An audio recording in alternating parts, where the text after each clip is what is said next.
It takes a certain skill set to find potential in what could be perceived as nothing at all. You know, planting a seed is symbolic far beyond just simply broadcasting across prepared ground. In 2015, Gardopia Gardens transformed this vacant lot here in the heart of San Antonio's Eastside. What was once known as a food desert and a community that struggled with crime and economic troubles has been given new life and a new message that feeds this neighborhood strength and hope. We're here today to show you what has grown from this grassroots operation, the power to fuel our bodies and minds, and the drive to better our city's forgotten streets. I'm Michael Grimes, and this is Source to Course.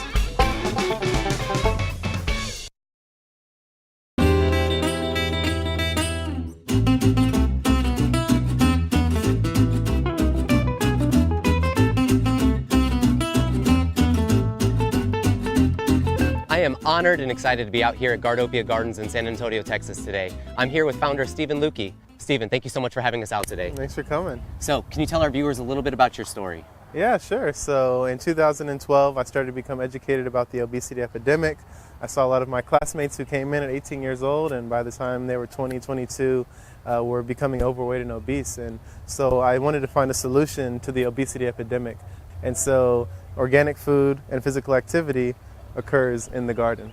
And the garden was a great centerpiece to promote community, education, healthy lifestyles, and environmental sustainability. And so over about a 3-year period, I was able to work with professors and classmates to expand our gardens outside of what I was doing at school.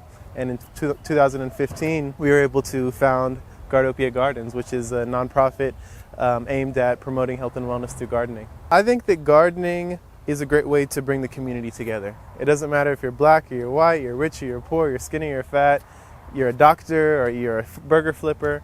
When you're in the garden, everybody's equal. It's more than just food and gardening. It's also about community, environmental sustainability. There's over 7 billion people on this planet, and it's only rising. People estimate that the carrying capacity of Earth is between 9 and 13 billion. We're going to find out. But again, food security is really key, being able to lower those costs, promoting healthy living, promoting environmental sustainability, and also education. So we go into a lot of schools and we do garden-based learning. And garden-based learning is under the umbrella of project-based learning or experiential-based learning, which is evidence-based. And by getting people, whether it's youth or adults, to learn a subject, whether it's math, whether it's English, whether it's science, whether it's horticulture, when it's hands-on, the retention of information is going to increase. And so we love to teach subjects in school, out of school time, workshops, luncheons, by focusing on the garden, but being able to teach an academic discipline. Absolutely. It's not just gardening, it's a life lab. Exactly.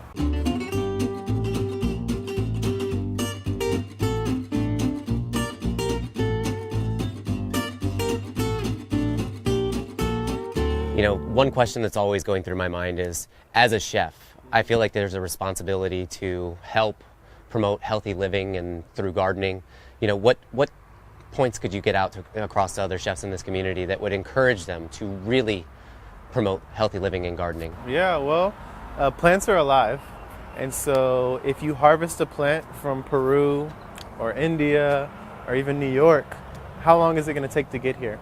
And so you're losing precious vitamins and minerals that are beneficial to our diets. And so having something freshly sourced from down the street or from across the city, you're going to have a better taste and it's going to have a higher nutritional value. We've been so spoiled with just having everything readily available all times of year, and it kind of has taken us away from moderation and even patience or having something to look forward to. Mm-hmm. How could that directly tie into life planning throughout the year? Well, you know, in the past we used to eat seasonally, right? And you would eat seasonally, so you would have a very diverse diet. And you need to have a diverse diet for health because certain vitamins and minerals are in certain plants. They say eat the rainbow. And so I think that, sort of answer your question, when we eat seasonally and we realize that food isn't around all the time, we appreciate it more. So when I have strawberries in April, I love those strawberries and I cherish those strawberries. Absolutely. When I have kale in the winter, I love that kale. And when I have squash in the summer, I love that squash. And so it makes us not get burnt out on one food or the other. It makes us more resourceful. And again, it's just thinking about environmentalism and how do we take care of our planet and be better stewards. We really need to be thinking about not having everything 24/7. Absolutely. What we're standing in here is a lot, and it's an ever-changing landscape. What do we have here? This kitchen is proof that change is constantly happening. What is in store in the future for Gardopia Gardens? We started this property because of crime in the area, and the San Antonio Housing Authority received a grant from the Department of Justice to try different strategies to reduce crime in the area. So they did drug busts and more police, more lighting, but one of the other strategies was crime prevention through environmental design. And so this property on Hayes Street, there's issues there as well, and so we're just going to try to engage the community, plant trees, have the community adopt trees, and hopefully they feel that these spaces are safer for them, because not everybody here is doing crime. It's actually a small percentage, but that small percentage can terrorize the community. And so I have had people who have walked by here and say, man, I feel safe now, versus when it was just trees and brush and trash. They didn't want to walk by here. They would run by here. They would avoid it at all costs. And so we're going to be expanding half a mile up the street. We're looking at another property on Houston Street, and I don't want to say too much, but we're in talks about starting an educational farm. That's amazing. In the rural setting. So we'll be able to go into schools and go into churches and promote community and healthy living, but we may have a retreat site where people can go out to an educational farm, spend a day, be out with nature, get outside of the city, as well as we'll be producing on about 2 to 3 acres of land, so we'll be able to grow more fresh, more organic, more local produce to bring back to the city to nourish the community. If you could give 1 or 2 tips to our viewers that could help directly impact their lives today, what would they be? I would say, 1, it's not that difficult to grow a garden. There's no reason you should buy spinach or mint or parsley or oregano. Fresh greens can be grown in a 1-gallon bucket. You can take a milk jug when you're finished with it, cut open the top, put some cilantro seeds or some kale or spinach seeds, and every day you can have a fresh salad. That's going to make a huge difference. 2, I'm going to say that just be out in nature.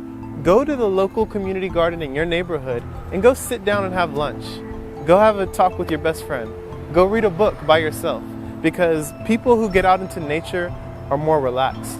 There's something called horticulture therapy. And again, we're living in these concrete jungles. We're all next to each other, living in these condos and high-rises, and we have high stress levels.